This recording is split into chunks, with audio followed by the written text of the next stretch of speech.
Thank you very much, Josephine. I really enjoyed that. I really enjoyed that. That was very, very beautiful. Very, very nice. So nice, in fact, that I think I don't know what we're going to work on for half an hour. Was that good? How old are you? I just turned 9. You just turned 9. Very good. Okay, so there's a few little things that we can talk about in this piece. You're already playing it very beautifully. What I liked was the very expressive quality that you brought to the music. I could really feel that that was coming from within, and I think you projected that out to your big audience today beautifully. I also liked the dynamic and energy variation in the movement. You had some moments which your vibrato was bigger and wider, and there was more energy, and then other moments which were softer and a little bit more intimate, which were also great. So the things that I'm going to work on with you today, I think we can work on some things specific to this piece, and then I might mention a couple things to do with your violin playing in general, which might help you, okay? But the things that we work on with this piece, they're just ideas. You can take them or leave them. You don't have to do what I say today, because what you're doing was already quite beautiful. Good. So the first thing I want to ask you is, this piece is called Melody. We know what a melody is. It's like a song, isn't it? It comes from a collection of pieces. Do you know what the title of the collection? You might not have heard about that. Tchaikovsky wrote a group of 3 pieces, and the title of those 3 pieces is Memory of a Dear Place. So when Tchaikovsky wrote this piece, he was being very nostalgic. In other words, he was thinking of something happy that happened a long time ago. But he was a little bit sad because it wasn't anymore. It wasn't his life today. It was his life a long time ago. And so there's this, what we call nostalgia in this piece. So these feelings of happy memories, but we're a little bit sad because the memory is no longer with us, or the time is no longer with us. What I want to work on is how to get the ebb and the flow. That is how we're going to move forward in the piece and back in the piece as if we're having these memories that are coming and going. Tchaikovsky writes in the music moderato con moto. And con moto actually means with motion. So perhaps, I thought it was very beautiful what you did, but perhaps we could flow a little more in the music, and that will give us time to flow forward and then take a little time at the ends of the phrases. All right? So I want to try and see if we can think about the piece in beautiful 4-bar memories.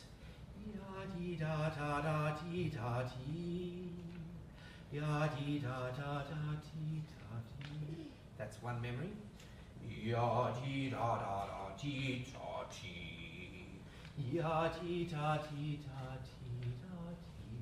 That's another memory.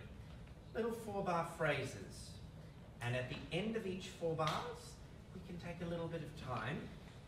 Okay? And we'll see if we can get this lovely flexibility in the music and the con moto and the nostalgia. Do you want to go from the beginning one more time? So we might play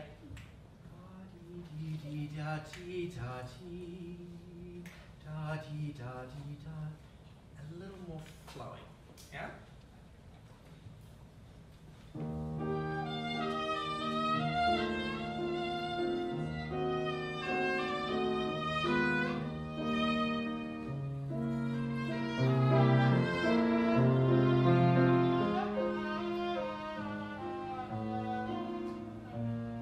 Very nice. Beautiful, beautiful. Now the way that we feel music actually has to do with the chords that she's playing in the piano. Some of the chords feel very nice and relaxed. Yeah, dee, da, dee, dee. The chords at the beginning and end of the first phrase feel very relaxed. In the second phrase, the second memory, the chords feel a little bit more intense. Okay, and we have to follow those chords. So at the beginning,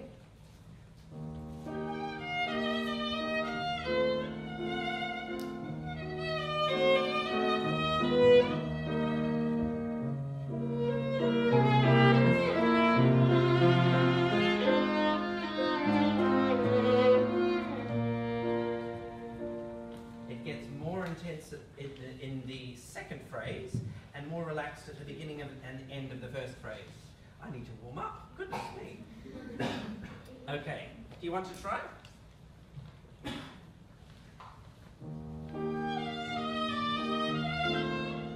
Keep going. Now, relax. Now, hear more here. Listen, tense. And relax. Very nice. Going? Yeah, oh, good. Very good.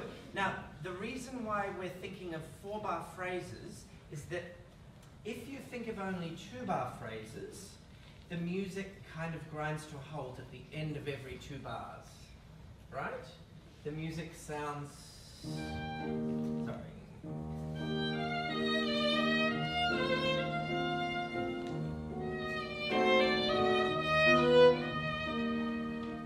We get short phrases and we want long lines, okay? It's quite an advanced concept, but that's why we want to go for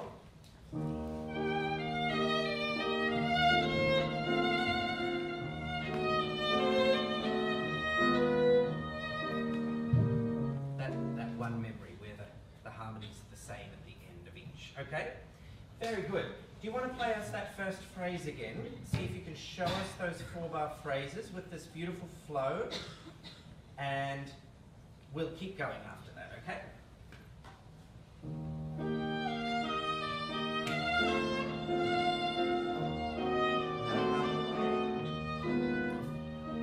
Good, next. And more intense here.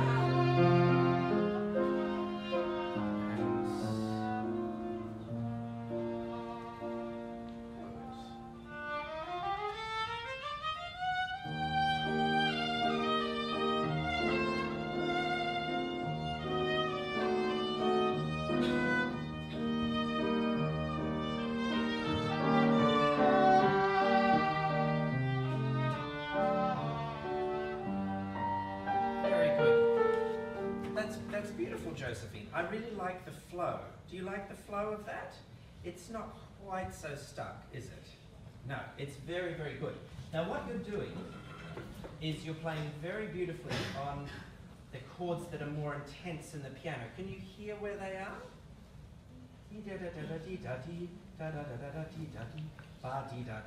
These are called dominant chords. And then, yeah, I'll show you what I mean. So this is the second phrase.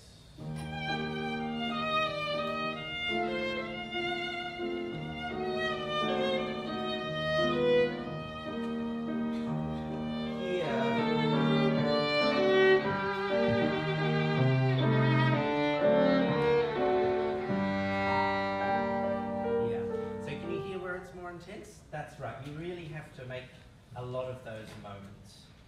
Very good. Okay, so why don't we work a little bit on the next section? Grazioso scherzando. What does that mean? Do we know? Very good. Graceful and playful or cheeky. Very good. Do you want to play me that from the open G?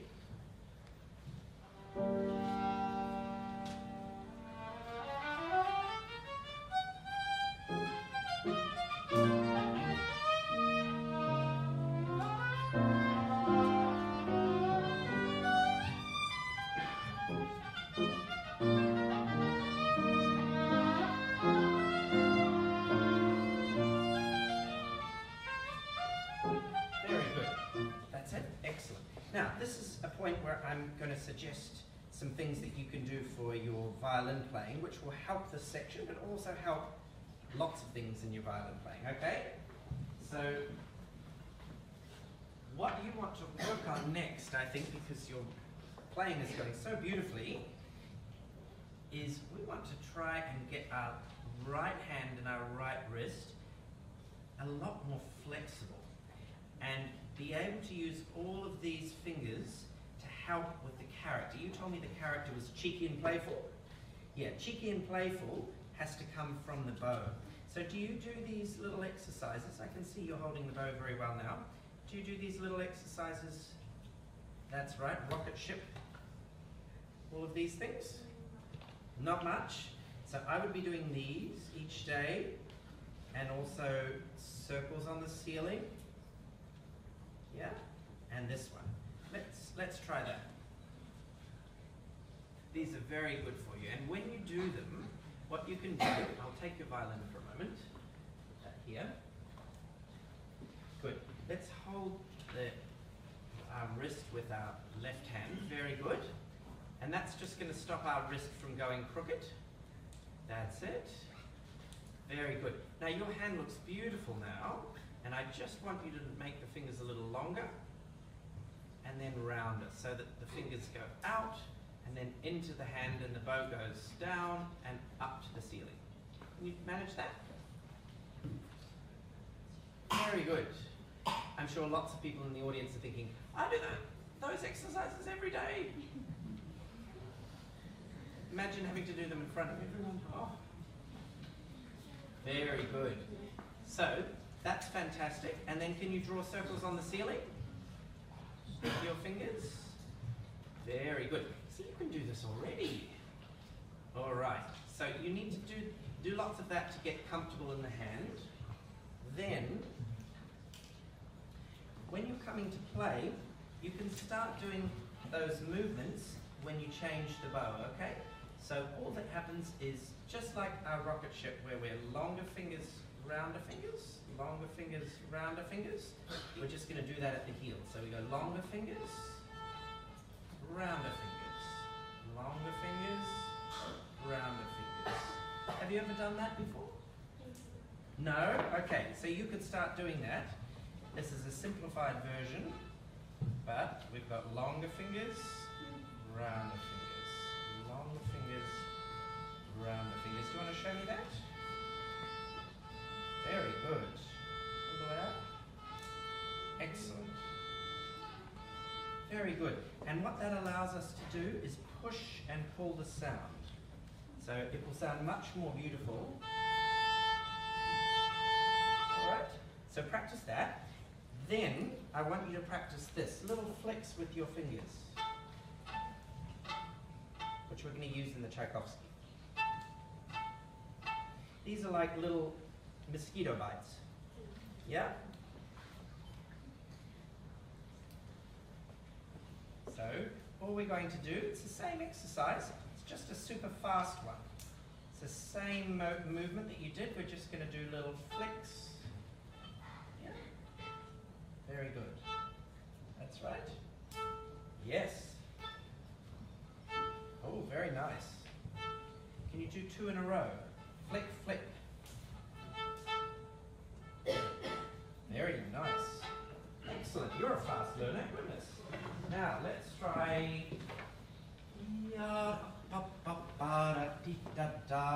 And we're going to play... and we're trying to flick, flick.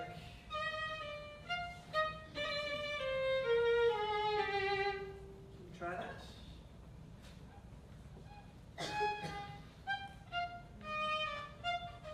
Very good. Very good. Great. I love that sound. You know why? Because the short flicks, that articulation sounds very cheeky and playful. It's like someone sort of dancing on their tiptoes. Yeah? And it's much, much more characterful than what we were doing before, which was with a little bit like sleepy old man dragging his feet. Yeah?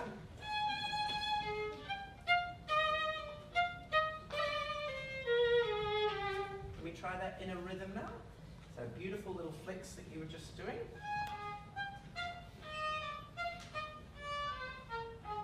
Very good. Now, if you can, always vibrate the first note of each slur.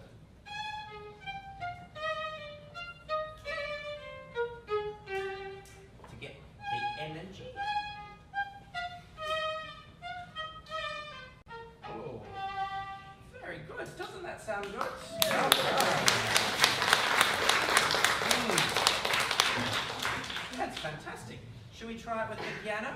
Only a tiny bit faster. Dee-da-pa-pa-da-dee-da-da.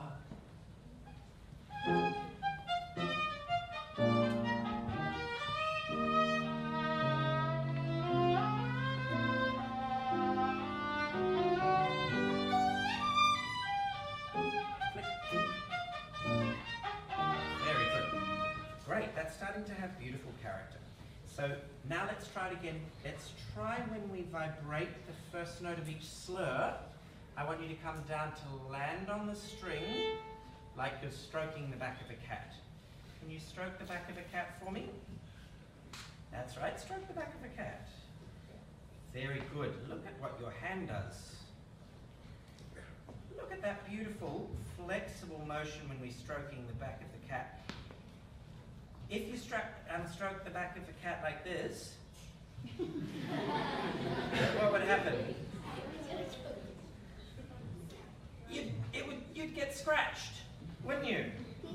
It would scratch you, and the violin will scratch back at you unless you stroke it beautifully, okay? So we have to watch. I'll do it very slowly.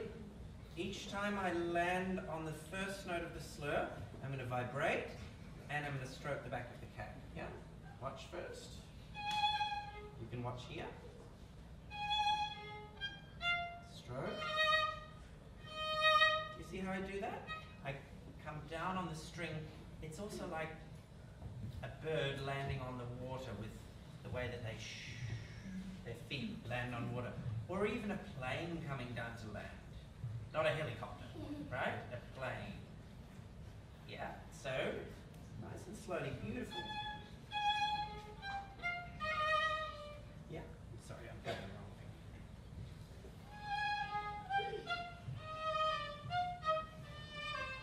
Very nice. Hey, that's getting good.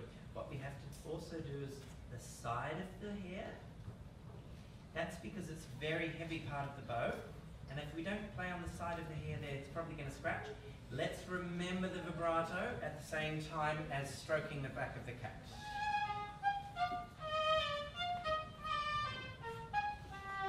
Beautiful. Now with the piano. Keep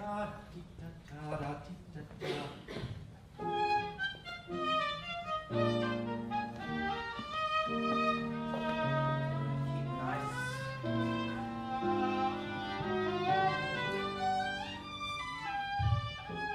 Stroke.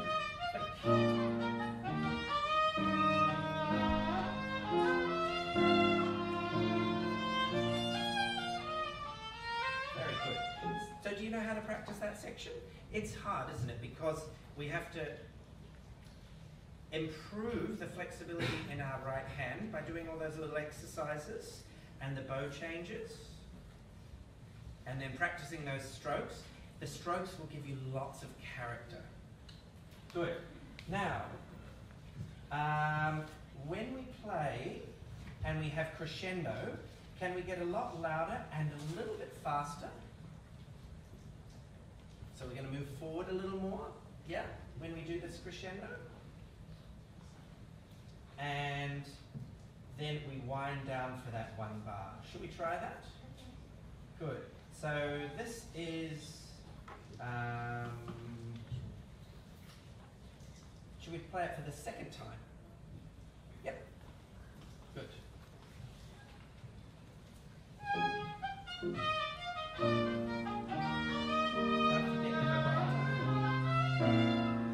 That's right, the second half's a bit confusing, but yeah, let's try it.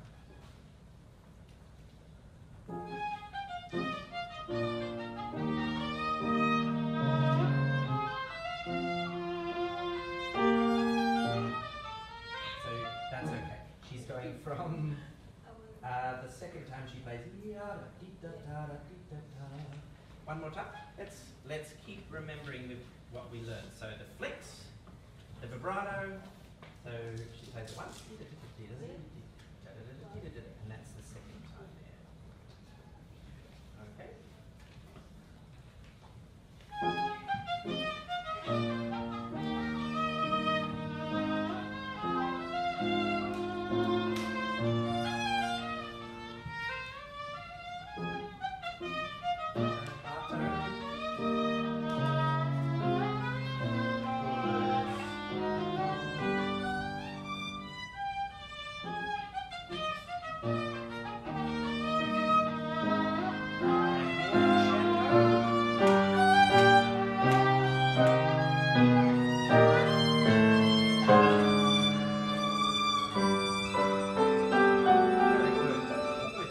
Josephine, when the music gets more intense, how can we make it sound more intense?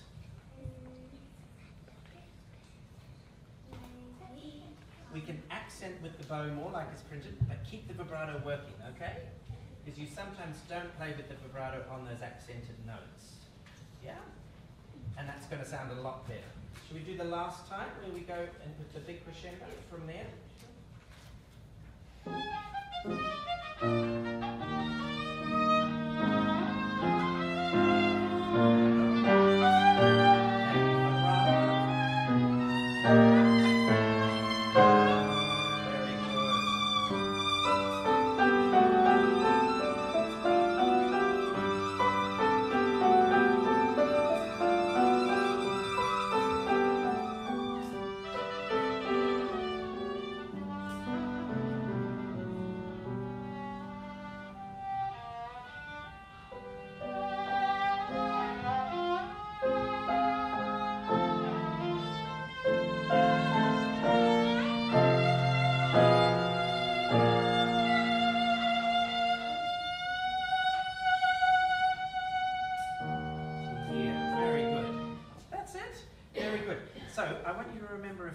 This is the big thing to work on in your playing now, okay? All of these things that I showed you today, so that your bow can make the character. I think for this piece, remember the con moto and the memories and 4-bar phrases, okay? And I think you're doing a beautiful job. Congratulations.